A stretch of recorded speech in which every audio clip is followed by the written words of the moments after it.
My name is Eliot, though they call me Zealous Eliot, a title earned through my burning passion to forge a perfect world, a world where righteousness reigns, where no one wounds another, where life is beautiful, simple, and sweet. It's a dream that consumes me, a fire that won't die, even when others doze it with doubt. You can't change everyone, they say. Shaking their heads, some people are too broken. Business thrives on human flaws, economies are built on suffering. Their words stung, but I refused to believe them. I knew a better world was possible, and I dedicated my life to proving it. I threw myself into the work. By day, I partnered with global organizations fighting hunger, poverty, corruption, terrorism, even witchcraft. By night, I poured over research, tracing the roots of humanity's countless problems. What's the issue? How does it function? Why does it persist? My three-step approach, what, how, why, became my mantra, my map to unravel the world's chaos. But the deeper I dug, the more tangled it became. Solving one problem often bettered another. I gave my food to homeless beggars, only to find myself starving for a week. I solved their hunger but created my own. The world was a twisted knot. Every tug tightened it further. Frustrated, I turned to science and religion, seeking answers in the human will. To my surprise, I found hope. The possibility of a utopia wasn't a fantasy. It was within reach if humanity could unite in a purpose. I began preaching this vision, and crowds gathered, drawn to the fire in my voice. They saw my vision, my passion, my belief that we could will a better world into being, but not everyone agreed. A group called Macarene Movement rose against me. Their voice is sharp with suspicion. Unity of will? That's dangerous. They warned. What if humanity unites for evil?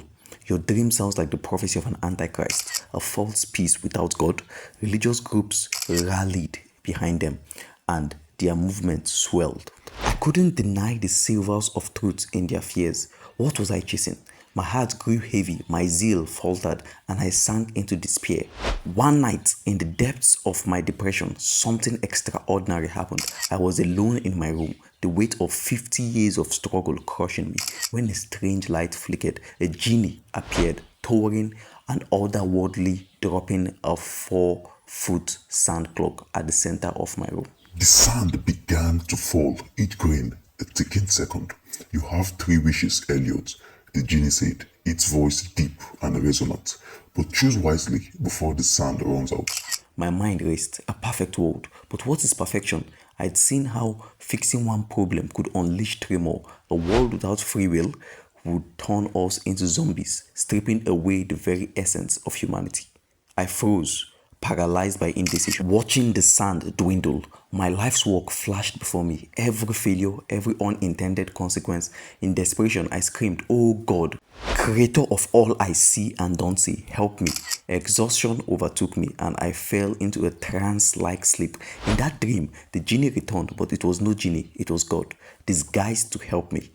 "Come closer, Eliot," he said, his voice warm yet infinite. He placed his palm over my eyes, and visions flooded my mind. I saw the truth of humanity's struggles, the source of our pain, the beauty of our flaws. I laughed, I wept, I shouted as the reality of life unfolded before me.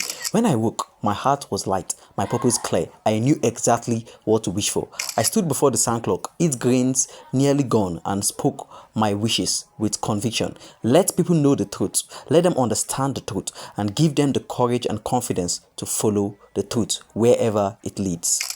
I didn't wish for wealth, though I could have used it. I didn't wish for a perfect world handed to me. Instead, I wished for the tools to build it. When I stepped outside, the world didn't change. The same chaos, the same struggles, but I had changed. I saw 2 universes. The one within me, where I could choose my path, and the one outside me, where I couldn't control what others did, but could shape my response. The truth hit me like a lightning bolt. The change you seek begins with you. Transform your inner world and you've changed 100% of what you can control. The outer world may be 0.1%, but that's enough. That tiny spark can ignite a snowball effect, rolling through hearts and minds, growing stronger with every truth embraced. The world may not be perfect yet, but I, Zealous Eliot, am free. And that's where the revolution begins.